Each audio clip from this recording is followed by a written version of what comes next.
John here, Hot Rods in the Woods, and a little ditty about Harbor Freight tools. Notice the color of this? They stopped making this color and selling them at Harbor Freight in 2008. I'm pretty sure that I bought this thing right around 2004. It still works fine. You can tell she's got her little issues. But I've used it to buff cars. I've dropped it on the floor. You can see it's been near where I've painted a car or sanded on something, painted and done everything. I thought she bit the bullet today. I'm grinding on this frame, and this frame has been boxed, and I'm just dressing the welds, making it pretty. I'm not a believer in using Bondo in a frame, so I'm making it as right as I can without spending a ridiculous amount of time on it. It's not a $100,000 build, it's more like a $10,000 build. So, back to my grinder. Like I said, I've used this to polish cars. I've used it for all sorts of stuff. But the amazing thing is, the only problem I've ever had with it is the stress relief on the cord. So I built one out of silicone and a few pieces of wire tie. Seems to work fine. Well, today I thought she bit the bullet. I'm grinding away on that frame. And right here you can see it. There's actually, can I get it? Oh, I can't get it out. Where is it? See that little piece? It's apparently one of the pieces of the fan. The cooling fan in there. I don't know for sure. Whatever the case, it's coming apart. Still working fine.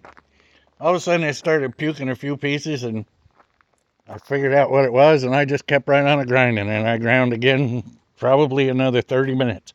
It's still working. It didn't overheat. I'm just grinding away. And believe me, I'm taking weld off. So sometimes when you box these frames, if the metal isn't cut exactly right, you have to run a bead in there and then you have to smooth it out to make it look pretty.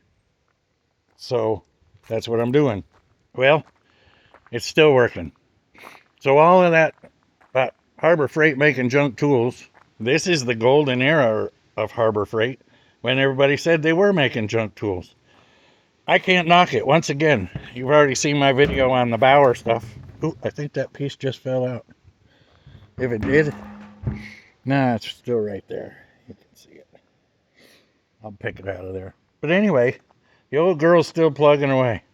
And yes, that is even a Bauer sanding disc. It's a flap disc that I've done all the sanding and grinding with. So this girl's been going for a solid probably 3 hours today. There's paint been sucked through the intake, and I mean, you name it. This little compound, polishing compounds, you name it.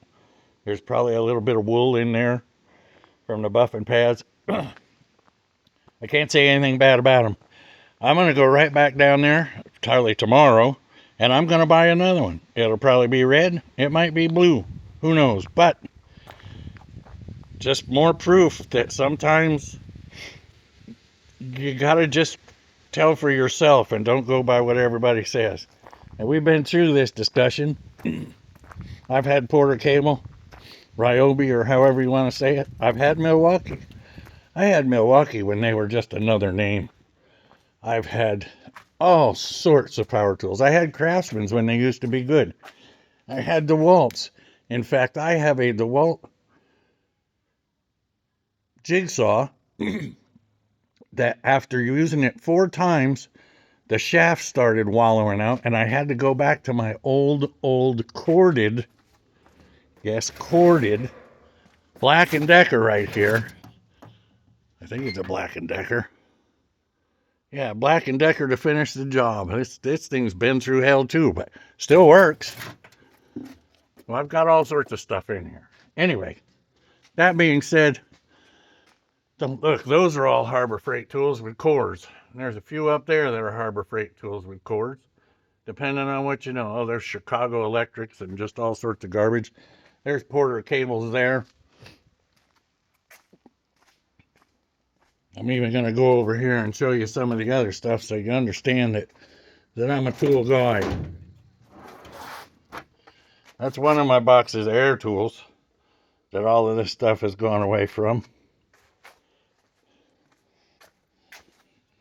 Here's another one. It's got snap-on in it. Got some really old air drills. I've got snap-on tools everywhere. I know how to buy good tools. I also know when I'm getting screwed and I need to try something else, and that's what I've done. So anyway, there's my 42 cents worth on, once again, more halfway decent Harbor Freight stuff.